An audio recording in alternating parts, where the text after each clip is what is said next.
Y'all, why are we vaping melatonin? Here are all the reasons it's dumb from a drug scientist's perspective. So we kind of have this weird obsession with melatonin, and in some ways it makes sense. So like melatonin is relatively safe. Like it is not really a thing that is going to cause you any sort of harm. Now, long term, we still don't know a lot about the effects of. That's a video for a different day. But short term, it doesn't seem like melatonin's that bad for you. And we do see that melatonin works for like a lot of different things. So it can help with people who have sleep disorders.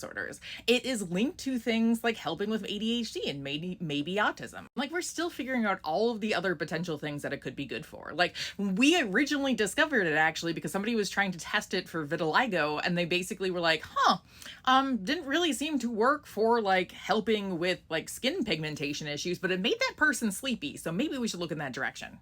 So yeah, it's like a multi-billion-dollar industry because it does seem to work for a lot of different things. Now, important point here that I want y'all to notice.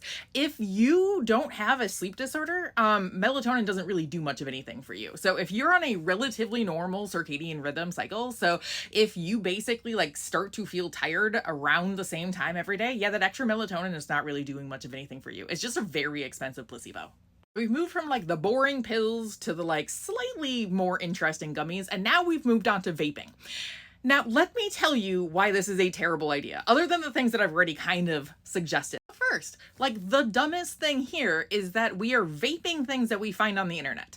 So there is no like FDA approved melatonin vape. That does not exist right now. So it is an unregulated industry, which means that people are just buying these online. If you search like melatonin vapes, you can find them in a lot of places on the internet. Now, I don't know if you've been on the internet recently, but it is like a bad place. It is like a swamp of snake oils and cheap fashion and folklore. It is probably the least trustworthy place that you can go to. So why are you buying things that you are then inhaling and putting on into your lungs from there? Like, haven't we learned our lessons with E-Valley? If you actually go try to find this online, they will say that it's not necessarily a vape. Like it's not an e-cigarette, so you don't need to worry about it, but they all are. So like the diffusers, the inhalers, like anything that you are inhaling and it's going into your lungs and it has melatonin in it, yeah, that is a form of e-cigarette. And what we see is that this can cause long-term health problems. Now, we don't have a lot of evidence on like specifically melatonin vapes and what they're doing. We have a couple of studies, and in one of them, they're basically like, yeah, we didn't see that it was directly cytotoxic. So it wasn't necessarily like just killing the cells that we could see at that exact moment, but like all of the changes that it was doing were likely to lead to that long-term cytotoxicity. So like maybe one day of melatonin is not going to be that bad, but like 10 days in a row, which is what a lot of people are using with melatonin, like that daily falling asleep, this is the thing that you use, yeah, that's definitely going to be problematic.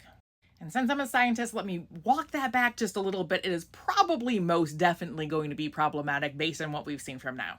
There could be a chance that it's completely innocuous, but yeah, that's not likely. So first, like vaping the thing that you got from the internet, not good. Just in general, bad for your lungs. But then you look to see what else is in those unregulated vapes and they're not great. So there were a lot of like weight loss stimulants, like those sketchy things that you see online that you're probably like, no, that's not good to take. Yeah, that's in your melatonin vape. There was also antidepressants in one of the vapes. Why? I don't know, but like that could lead to serotonin syndrome if you are on other types of antidepressants or on anything else that's linked to serotonin. So like migraine medications, epilepsy medication, there's all sorts of things with serotonin. They also found a lot of industrial contaminants and like pesticides and phytochemicals. So like things that you definitely don't want in your lungs.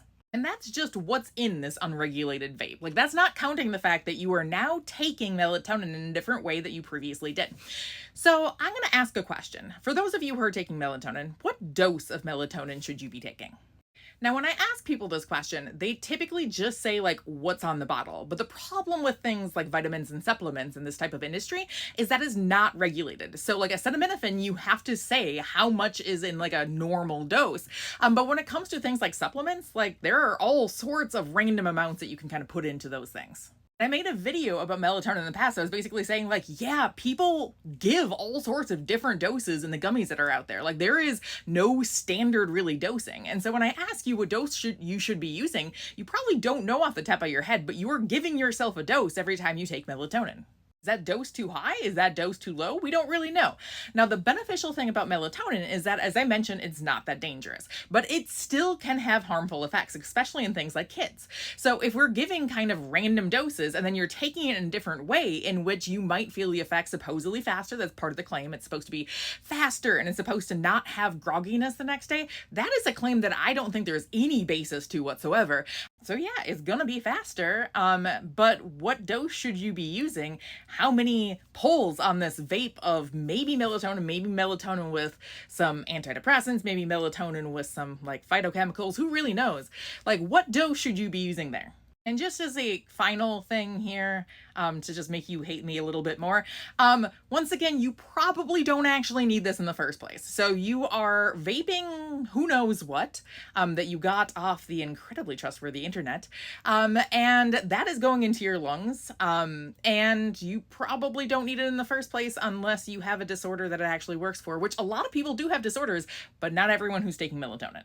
So like, can we not with the parasite cleanses? Can we not with the vaping of everything? Like, I get that we want to sleep. As a person who can't sleep, I completely understand why you will do anything to fall asleep. Now I might recommend doing what I'm doing this week, which is just grading AP psychology exams for the entirety of a week. That might help with sleep. And there are some other pharmaceuticals that have been tested that can help with sleep too, that are more regulated than a melatonin gummy, and for sure better regulated than melatonin vape.